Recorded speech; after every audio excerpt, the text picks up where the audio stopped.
Hi, my name's Ollie, and in this Politics Explained video, I'm going to go through everything you need to know about race and rights in contemporary US politics in edXL A-Level Politics. I'm going to start by looking at the parts of the specification this video covers and some key potential essay questions you could get asked. I'm then going to talk you through a few of the key periods in the history of race, rights and racism in the United States. And from there, I'm going to look at three key methods that have been used to tackle racism in the United States political system and society, looking at voting rights, representation, and affirmative action. The PDF you can see on your screen is part of an updated textbook covering edXL A-Level Politics, the US part of the course, that you can find on the Politics Explained website, where you can also find loads of other resources to help you in your Politics A-Level, including essay plans, updated textbooks for different parts of the course, and a place to sign up for tutoring if that's something you'd be interested in. So yeah, without further ado, let's get into it. So starting off with the parts of the specification this video covers. So it's the fifth of 6 videos on the channel on the US Supreme Court and civil rights, and it's 4.5, so race and rights in contemporary US politics, looking at the methods, influence and effectiveness of racial rights campaigns and the impact on current domestic policy. And we're going to cover these three key kind of aspects of racial rights campaigns: voting rights, affirmative action and representation. In terms of some of the key 12 markers this kind of video and this part of the course could be relevant to, you could get a kind of question comparing rights protection in the UK and the US, potentially comparing the role of pressure groups and interest groups in protection of rights, and some more specific ones as well. In terms of the 30 markers, you could get kind of more general questions about how effectively civil and constitutional rights are protected in the US. You get questions about measures to promote equality and tackle racism in the US, and potentially comparing the different methods. Or more specifically, you could get one potentially just on affirmative action, or just on one type of method to tackle racism in the US, though I say that's probably a bit less likely as it's very specific. Yeah, this kind of 1 second from the bottom, evaluate the view that efforts to improve representation have been the most effective method of racial rights campaigns in the US. Could be a question you could get because it really compares the different methods. So yeah, that's everything in relation to the questions. But starting off, this isn't really in the specification, but I think it's really useful just to kind of have a really important bit of background on the history of race, rights and racism in the United States. So starting off with slavery, abolition and the Civil War. So prior to the American Civil War, the institution of slavery was widespread in the US, primarily in the southern states. There was intense conflict over the expansion of slavery into new territories and states, especially with westward expansion. Key figures, such as Harriet Tubman, who led the Underground Railroad to help slaves escape to freedom, and Frederick Douglass, a former slave who became a prominent activist, writer and speaker, were instrumental in that abolitionist movement to abolish slavery in the US. And the Compromise of 1850 and the Kansas-Nebraska Act of 1854, which allowed states to decide on the legality of slavery, further intensified national tensions and allowed slavery to continue. Lincoln's election in 1860, with a platform that opposed the expansion of slavery, was a pivotal moment that led to the secession of southern states and the onset of the Civil War. This lasted for 4 years, and the Union under Lincoln ultimately was victorious, and that was the northern states against the southern states. And Lincoln's Emancipation Proclamation in 1863 declared all states in Confederate-held territory free, and the 13th Amendment, ratified in 1865, abolished slavery through the United States. This period was crucial in shaping the nation's future, laying the foundational conflicts over race, rights and federal versus state power, which would continue to resonate in American society. Following abolition, you had the Reconstruction period. And this was a really complex period aimed at rebuilding the South and integrating freed slaves who'd been slaves in the South into society.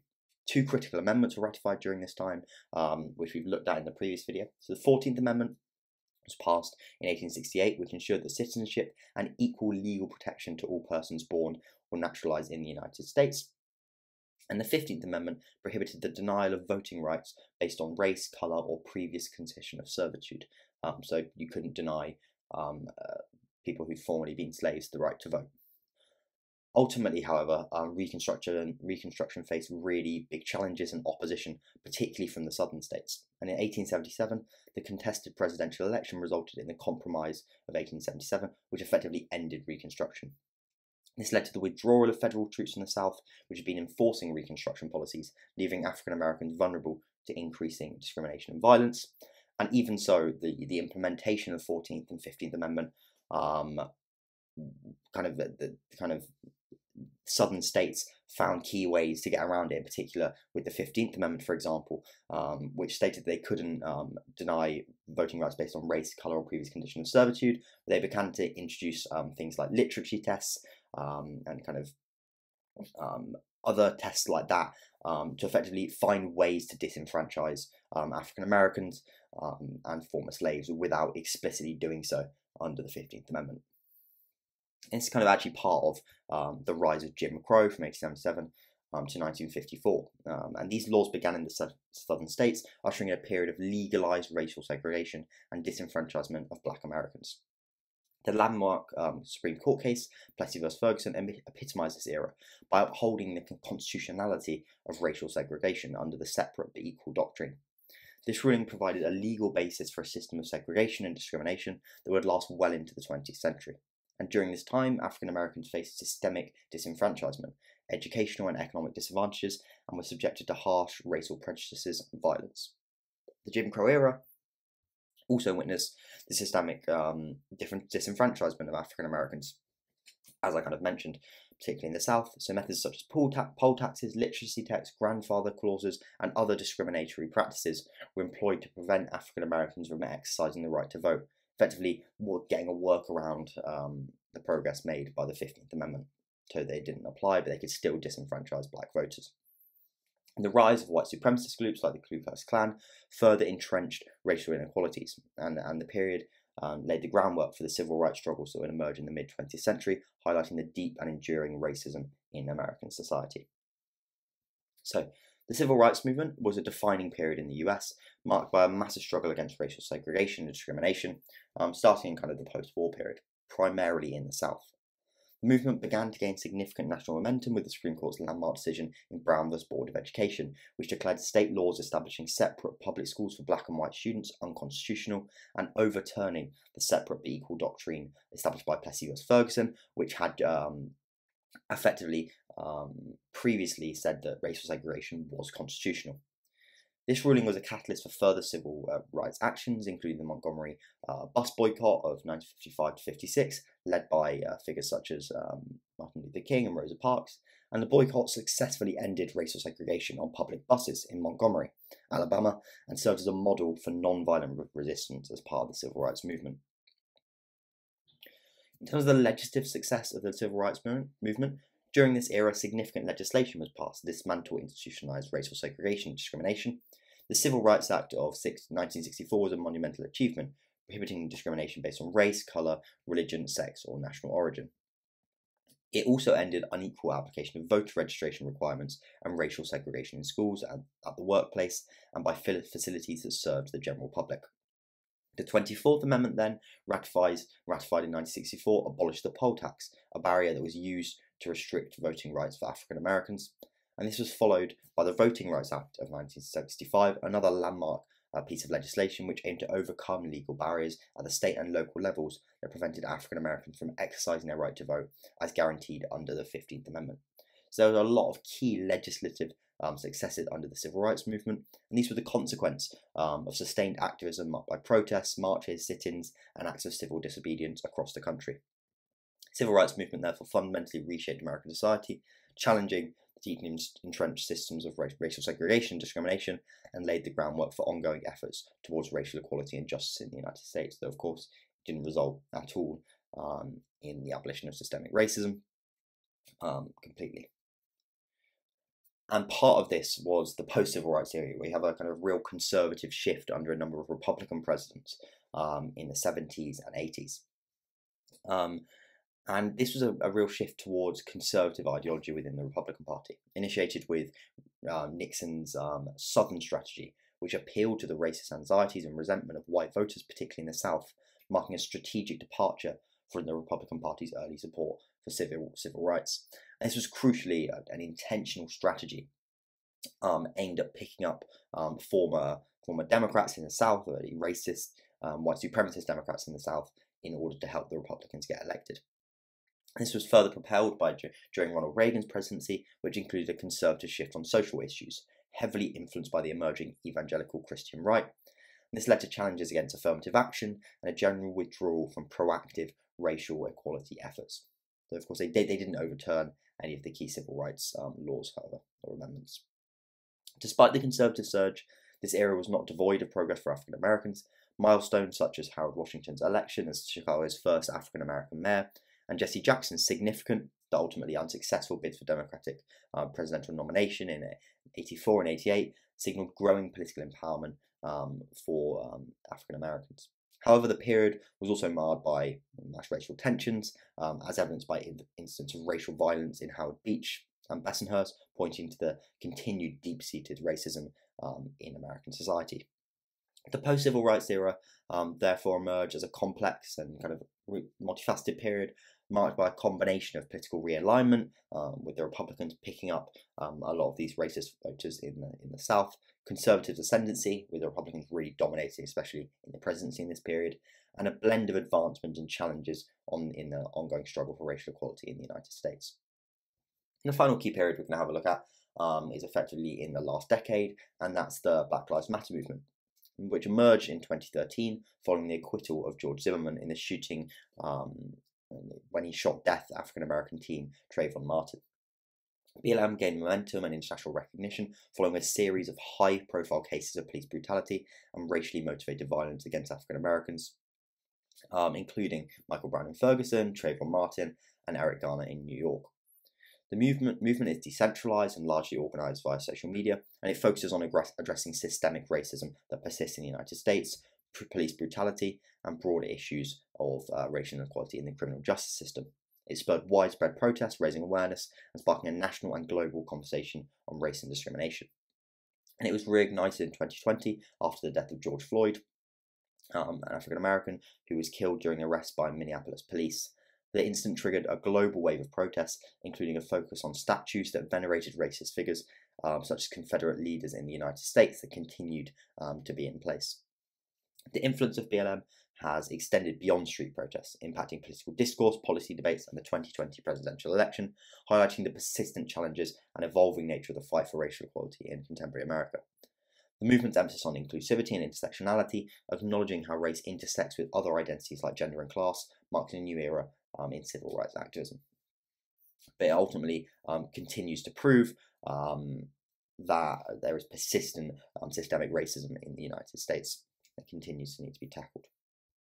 In terms of the legislative consequences and successes of the Black Lives Matter movement, on one hand, there's been significant success in some areas at a local level. The legislative goals of BLM focus on reforming police practices, confronting systemic racism in the criminal justice system, and advancing racial equality. So aims include demilitarizing police, implementing accountability measures such as mandatory body cameras and independent probes into police misconduct, and redirecting funding as part of demilitarizing the police to community social services. This is part of defunding the police, and some of these are community social services and mental health services that suggest in many cases it shouldn't be the police that are immediately called out to certain incidents, but actually it should be mental health professionals, and that actually in doing so puts black people in the United States at much less risk when they're at a lot of risk when the police come out. The movement has seen varied success in these areas. Locally and statewide, there have been significant reforms in some areas, including stricter use of force policies and the formation of police oversight committees in several cities. So in Minneapolis, where Floyd was killed, the city council approved a measure to replace the police department with a community-led public safety system, representing a significant shift in local law enforcement policy.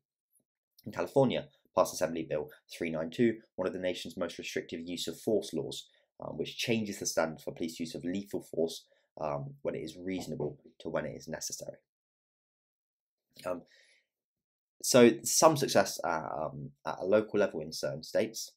However, ultimately, actually in a lot of areas, local areas, there hasn't been as much success, and crucially there also hasn't been much success at the national level, with politicians, especially on the Republican side, failing to support key demands from the Black Lives Matter movement, or at least key legislative proposals that seek to tackle racial equality in the 21st century. So the George Floyd Justice and Policing Act, which sought to address issues like chokeholds, no-knock warrants, and qualified immunity for officers, passed the House of Representatives but stalled in the Senate. So it aimed at addressing police reform, but stalled due to Republicans in particular not wanting to limit or end qualified immunity for officers, which protects law enforcement officers from personal liability in many cases of alleged misconduct. So effectively, the George Floyd and Policing Act was aiming to make them ultimately responsible for those actions and legally responsible for those actions. Another prominent proposal, the Breathe Act, which advocates for more transformative changes such as divesting from excessive policing, has yet to gain substantial legislative traction, with much less widespread support across the Democratic and Republican parties for defunding the police and demilitarization. Consequently, whilst Black Lives Matter has effectively raised awareness and driven some policy changes, its ambitious federal legislative goals have encountered significant obstacles, reflecting the kind of contentious nature of addressing systemic racism at the national level in the context of the Republican and Democratic parties, who many believe fail to adequately represent black voters. Okay, so that was a history of different periods of campaigns against systemic racism in the United States. What we're going to have a look at now is the key points of specification, looking at 3 key types of campaigns against racism in the United States in the present, and key methods of promoting racial equality. So voting rights, representation, and affirmative action. And starting with voting rights. So looking at the legislative efforts to increase voting rights, so the 15th Amendment, as we looked at, was a key constitutional change which extended the right to vote to African American men, stating that the United States or no state could kind of deny anyone the vote based on their race, colour, or previous condition of certitude. And this amendment aimed to extend voting rights for African American men following the Civil War, and represents a significant step in the struggle for racial equality. But its effectiveness, as we looked at, was undermined by Jim Crow laws in the United States, in the southern states in particular, through practices like literacy tax and poll taxes, which disenfranchised black voters. The voting rights, though, of 1965 was a lot more successful and is considered one of the most far-reaching pieces of civil rights legislation in US history, and is enacted to address and overcome these barriers. It included provisions such as federal oversight of voter registration in areas with a history of discriminatory practices under Jim Crow laws, and the prohibition of discriminatory voting practices. This act was instrumental in increasing voter registration and participation among African Americans, particularly in the South. So in Mississippi, for example, the percentage of African American voters registered increased from 6.7% in 1965 to nearly 60% 4 years later in 1969. And this was furthered by additional amendments to the Act, which lowered the voting age and made voter registration easier, which was the key amendment, the National Voter Registration Act of 1993. There have also been key political efforts to increase African American turnout, and this has been in particular from the Democrats, which have had significant success in mobilising the African American vote in certain elections. So in 2008, Obama's candidacy played a pivotal role, inspiring a substantial increase in African American voter turnout due to his historic run as the first African American presidential nominee of a major party. This surge was partly attributed to the empowerment and heightened political engagement of the black community.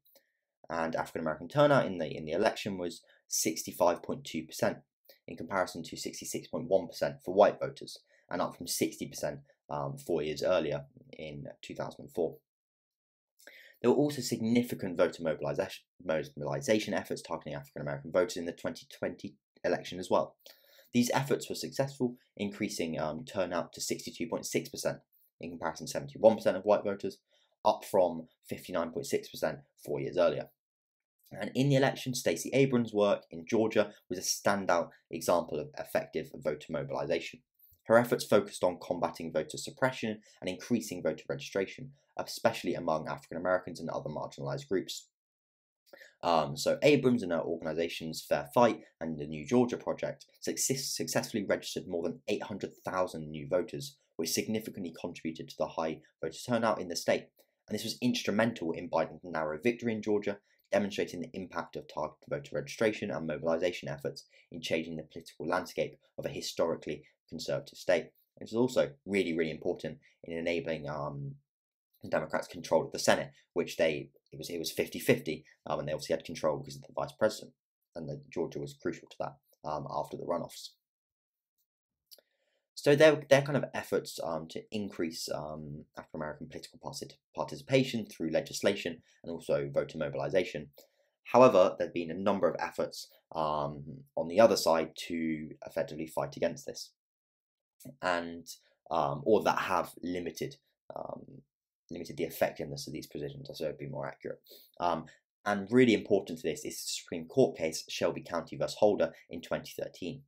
And in this case, the Supreme Court considered the constitutionality of two key provisions of the Voting Rights Act. Section 4B, which established a formula to identify areas with histories of discrimination and subjected them to federal oversight. And Section 5, which required those jurisdictions to obtain federal approval before changing voting laws. So Shelby County, Alabama, argued that these sections were outdated and an overreach of federal power, whilst advocates for maintaining the provisions asserted they were still necessary to combat ongoing racial discrimination in voting, citing the 14th Amendment. In a very close 5-4 decision, reflecting the small conservative majority in the court at the time, the court invalidated Section 4B of the Act, which effectively rendered Section 5 inoperative.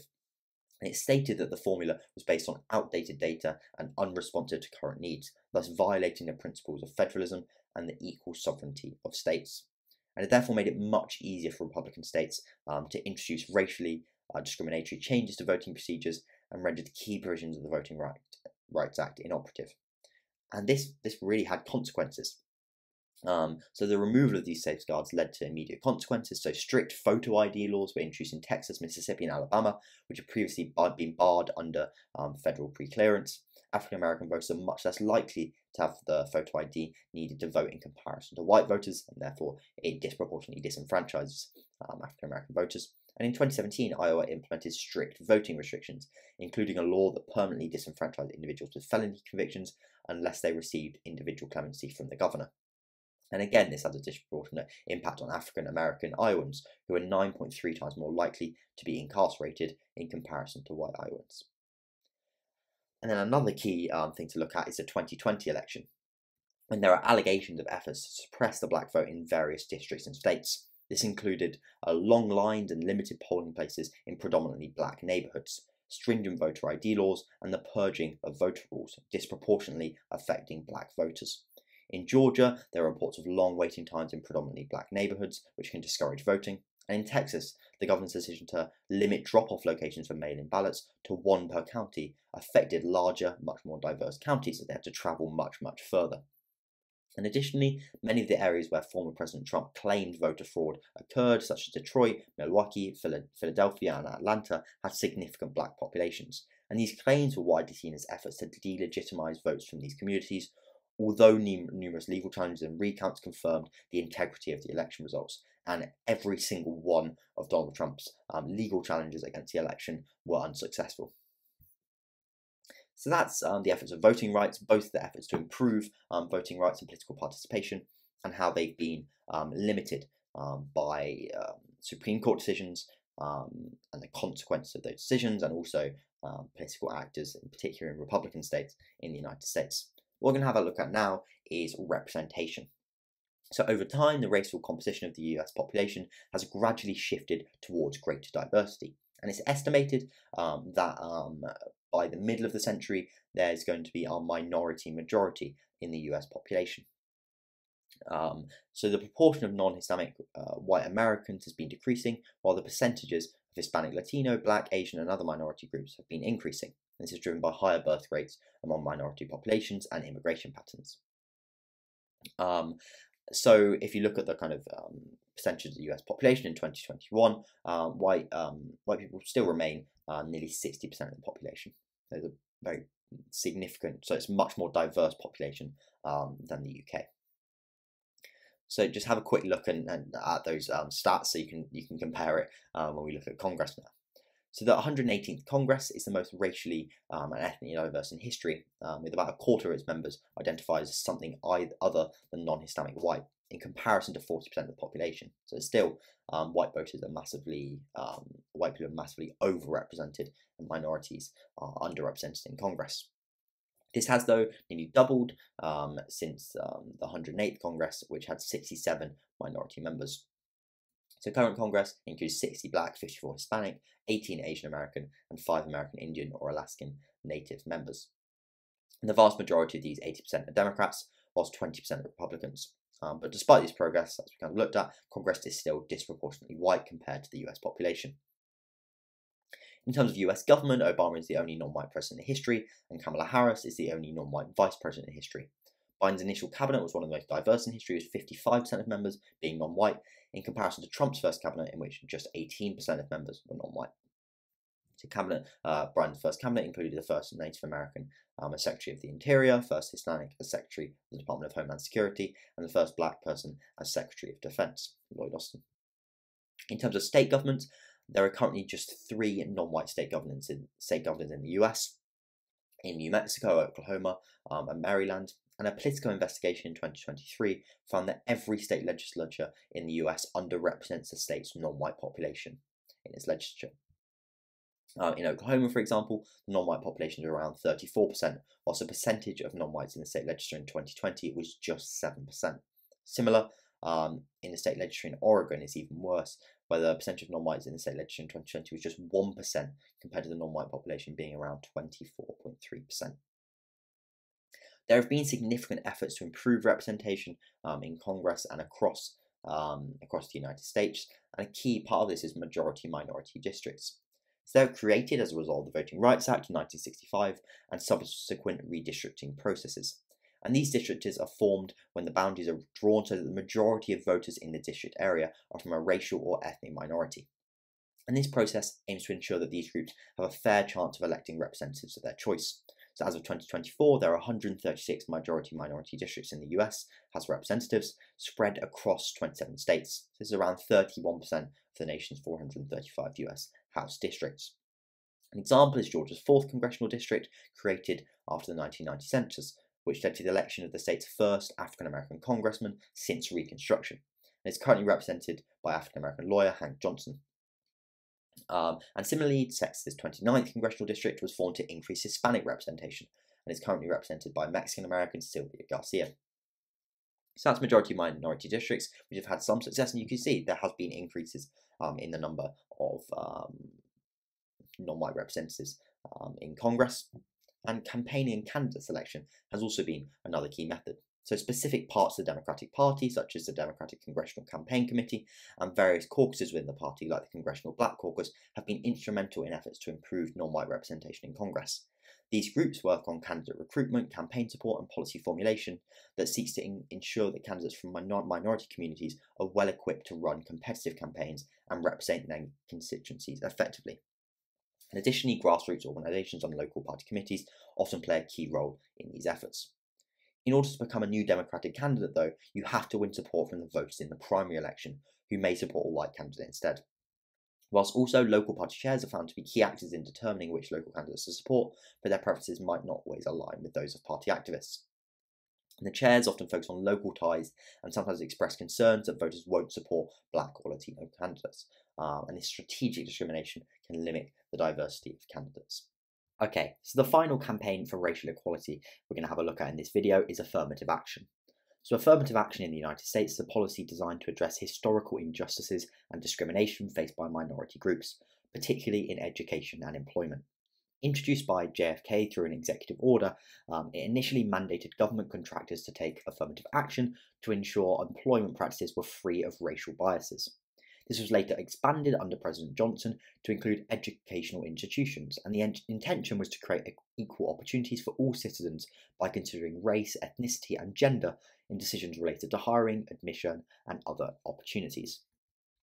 Examples of affirmative action include targeted recruitment efforts, quotas for candidates from certain backgrounds, scholarships for minority students, and workplace diversity initiatives. For example, the US government's Employment Opportunity Commission's guidelines encourage federal agencies to actively seek and hire qualified candidates from diverse racial and ethnic backgrounds, aiming to create a workforce that reflects the nation's diversity. And a significant amount of the controversy and debate surrounding affirmative action has focused on its use in university admissions processes, which we're going to have a look at. Key thing to have a look at in relation to affirmative action is the Supreme Court and important Supreme Court rulings on it. So we're going to have a look at a number of key court cases in relation to affirmative action and university admissions, in particular a really key recent one from the last couple of years. So first kind of key case was in 1978 in University of California versus Back, and in this important case the Supreme Court addressed affirmative action in university admissions for the first time.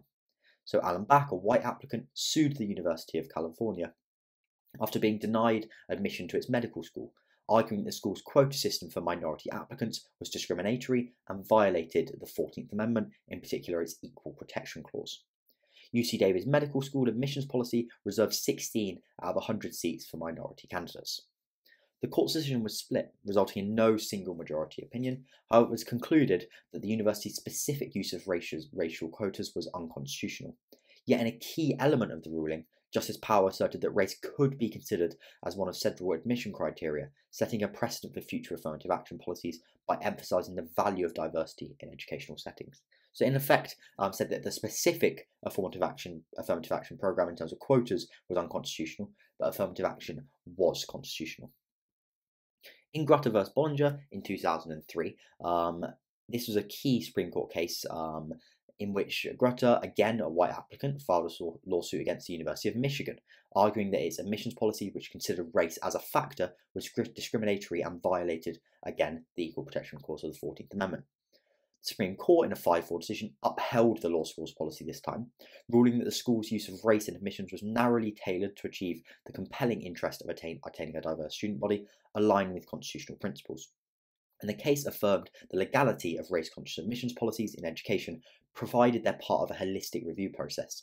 So it's kind of the argument that it shouldn't just take into account race, but race should be taken into account in relation as part of a number of factors. And that's why the quota wasn't constitutional, but considering race in relation to a number of other factors is constitutional, what this ruling stated.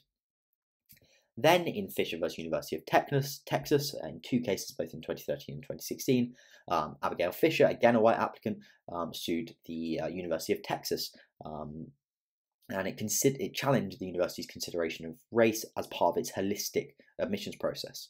And Fisher argued that the University of Texas Austin's policy was a violation again of the Equal Protection Clause of the 14th Amendment, claiming she was rejected due to her race. The university, though, defended its policy, asserting that it aimed to create a diverse student body which enriches the educational experience. The Supreme Court's rulings in this case, first in 2013 and then in 2016, upheld the admissions policy, affirming that race can be one of many factors considered in a holistic admissions process, provided it's narrowly tailored to serve a compelling interest in diversity. And these decisions reaffirm the principles set out in previous affirmative action cases, that race couldn't be considered alone as a factor, for example through quotas, but it was allowed to be considered and was constitutional. It was considered as part of a range of factors in a holistic process. But then crucially, last year, there's a really key court case that came to the Supreme Court in Students for Fair Admissions Incorporated versus President and Fellows of Harvard College. And the case brought into question the constitutionality of race-based affirmative action in higher education, a practice that has been a subject of legal and social debate for decades. And you see there was a number of previous Supreme Court cases in relation to it. The lawsuit, which represented Asian American plaintiffs, alleged that Harvard University's admissions process was discriminatory against them. But Harvard maintained that, again, in line with previous precedent of Supreme Court rulings, that it was constitutional, as race was considered as one of many factors in a holistic admissions process that was lawful and essential for fostering diversity and inclusion. Crucially, though, in a 6-2 decision, the Supreme Court, and this reflects the fact that there are now 6 Conservative judges on the Supreme Court, the Supreme Court reversed the lower court's ruling and declared affirmative action in college admissions unconstitutional. And this effectively reinterpreted the Equal Protection Clause of the 14th Amendment, concluding that the use of race as a factor was not in line with the provisions and that it constitutes discrimination on race. And this departed from previous landmark decisions that we looked at, which had revolved around the 14th Amendment, so Equal Protection Clause. And the clause was interpreted not only to guarantee equal protection under the law, but also to make government programs that aim to eliminate oppression and past wrongs. And effectively, what this did was say that, okay, even if it's considered as part of a holistic process, race, as one of a number of factors, it's no longer constitutional in university admissions. So prior to this, it seemed relatively clear that some methods of affirmative action, such as racial quotas, were unconstitutional, but that affirmative action in university admissions was constitutional as long as race was considered as one of many other factors in a holistic process. And this was constitutional due to the 14th Equal Protection Amendment's Equal Protection Clause, which was interpreted as allowing programs that aim to eliminate oppression and right past wrongs. But since this case last year, this is much less clear, and it now seems that affirmative action in university admissions is unconstitutional. This is because the Supreme Court's interpretation of the 14th Amendment has changed, with affirmative action being interpreted by the Supreme Court as violating the Equal Protection Clause by discriminating based on race. The exact consequence of the ruling, especially in relation to other areas of the economy and public life rather than just admissions, is unclear, but will become clear in future Supreme Court cases. And the final thing we're going to have a look at is the debate over affirmative action. The first arguments for affirmative action are that it corrects historical injustice. So it seems a tool to correct historical injustice and systemic discrimination faced by minorities and marginalised groups, aiming to level the playing field for those who've been disadvantaged by past and present inequalities. It aims to increase enrolment of historically underrepresented groups like African Americans who have faced systemic educational barriers due to segregation and discrimination. And universities like UC Berkeley have implemented policies that aim to actively recruit and support minority students through a holistic admissions process. It can also be seen as promoting diversity in educational and professional environments, and it can be argued that this diversity ensures a lack of discrimination based on race and is considered beneficial for all. In corporate settings, companies like Google have employed affirmative action to create a more diverse workforce, not only addressing racial disparities, but also fostering an inclusive environment that encourages different perspectives and therefore innovation. So Google collaborates with other organisations that seek to highlight talent to promote diversity in tech and has mentorship and sponsorship programs aimed at helping employees from underrepresented groups advance in their careers. And finally, it can be seen as breaking down structural barriers and creating equal opportunity. So affirmative action helps dismantle entrenched institutional barriers that prevent equitable access to education and employment opportunities for underrepresented groups. It's seen as a necessary step towards creating a more inclusive and equitable society. So affirmative action in government contracting, for instance, has been used to ensure that minority-owned businesses have fair access to bidding opportunities, which they might have historically been excluded from. And some government agencies have established set-aside programs that allocate a certain percentage of contracts exclusively for businesses owned by individuals from historically disadvantaged groups. Arguments against affirmative action is that, and these especially from conservatives, argue that it's reverse discrimination. So critics argue that it can lead to reverse discrimination where individuals who belong to non-minority groups may face disadvantages in education and employment, and for that they are discriminated against based on race, and that's where the kind of key arguments in a lot of these court cases came from. They contend that affirmative action may unfairly penalise or exclude individuals solely based on their race or ethnicity, which they believe is discriminatory in itself, and this was a key argument made in Students for Fair Admissions. You can argue that it undermines merit-based selection. They contend that individuals should be admitted based on their qualifications, skills and achievements rather than considered for their race or ethnicity. And they assert that affirmative action can sometimes prioritise diversity over qualifications, potentially leading to a less qualified candidates being chosen over more qualified ones. And finally, it can be argued that the quotas and affirmative action stigmatise successful candidates. So it can perpetuate stereotypes and stigmatise the minority individuals who do get in through affirmative action. They argue that by implementing policies that give preferential treatment to certain groups, it can create perceptions that these individuals didn't earn their positions on their own merit, but rather received special treatment. And this can harm their self-esteem and kind of undermine their achievements and their kind of perception of these achievements among minority individuals. So yeah, that's everything you need to know in relation to kind of race and rights in contemporary politics as part of the Edexcel A-level politics specification. This was the 5th of 6 videos on the US Supreme Court and civil rights on the channel, and the final one we're going to have a look at in the next video is kind of interpretations and debates in relation to it. That's a really, really important video, so make sure to have a look at that one.